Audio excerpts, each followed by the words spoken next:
上来先抛个问题出来，如果价格一样，你选择黑544 Pro 还是八爪鱼4呢？如果你主要玩大型单机游戏，喜欢沉浸体验，可以看八爪鱼4，因为它有自适应扳机，它颜值还高 ，DIY 尺度很大。我的话是会选择黑544 Pro 的，但感觉有包胶会更好，买上防滑贴可以进一步提升手感。我觉得它是单机和竞技游戏通吃的水桶机，等下我会再详细说说。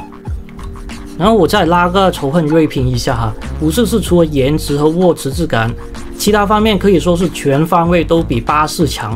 甚至我敢说，就算85出来了，也不一定有544能打。大家好，我是猫叔，黑544 Pro 我用了挺长一段时间了，所以就不做开箱演示了。下面就来直接说说544的手感和使用感受方面吧。手柄整体是黑色塑料外壳，不带类复制涂层，正面是细磨砂材质，细看还是挺有质感的，但对焊手友好度低了一点，水印和油脂粘上去很明显。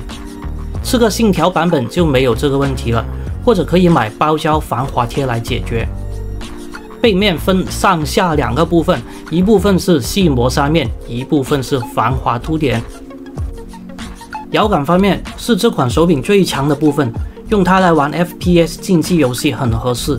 一是它有很方便的摇杆回中力度旋钮，是无极调节的，可以从40克到100克之间丝滑调节，而且带有刻度，就是可以记住不同游戏用不同格数的力度。二是摇杆的采样率很高，动作很平滑，我相信这摇杆的调教是有一定的黑科技的。摇杆是比八爪鱼4强的地方，另外一个是它的扳机键，没有巴氏的力反馈扳机，取而代之的是方便快捷的双切扳机，可以切换成线性和微动。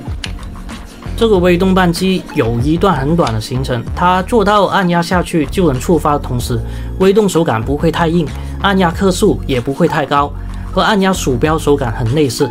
作为手柄硬件上最核心的其中2个部件，它们在使用上比84方便太多，舒服太多了，这也是我所说的比八爪鱼系列强的地方。ABXY 键呢，用的是导电胶加微动按键结构，保留软弹手感的同时，也有很好的确认度和触发感。按压克数大概是100克。至于有的兄弟说按键松垮，确实是有松动的声音，但震动时不会打嗝，也还行。这个希望厂商可以留意一下哈。不过其实 DS5 和 Xbox 手柄的 ABXY 键都是有松动声音的，主要是键粒和外壳如果不留点松动空间，按键用久了会磨出粉末，然后和焊液、油脂混在一起卡在缝里。ABXY 的按键手感就会变得黏腻，最终会卡键。这个以前旧时代的手柄就通常会这样，也有可能是以前的外壳和键粒用料不好，这个原因有待考究啊。我很喜欢 C、Z 这2个附加件和功能键用的同一种薄型的轻触开关，按压力度和手感基本一样。界面比 ABXY 低一点，没用导电胶缓冲，直接按压到底。触发力度比 ABXY 大一点，应该是为了防止误触。用大拇指的指节来按压，位置刚刚好，可以映射成手柄按键，或者是鼠标上下滚轮左右键，用处挺大的。按键比八爪鱼还多，你说离不离谱啊？甚至可以把它当作是6键格斗手柄来打街霸。方向键用的小型开关按键，加高圆盘十字键，带点杠杆效果，按压力度很轻，触发确认度很好，格斗搓招很合适。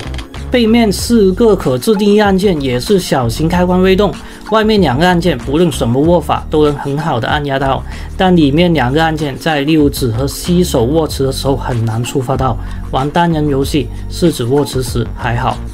然后震动方面是左右非对称马达，并带有扳机震动，支持微软系列扳机震动游戏。带陀螺仪，可以在非智空间站里面设置按压、触发、体感瞄准。该说的差不多就是这些了。544可以说是没有短板，挺实用的一款机型了，就是所谓的水桶机，配置和使用便利度都比八爪鱼4好一点点。经典的自己人打自己人系列哈，然后你们看需求选择吧。如果看重颜值，想沉浸体验单机游戏一反馈扳机，就选84；看重性能配置打竞技，就选黑544 Pro。好了，本期视频就到这里，感谢收看，我们下期再见。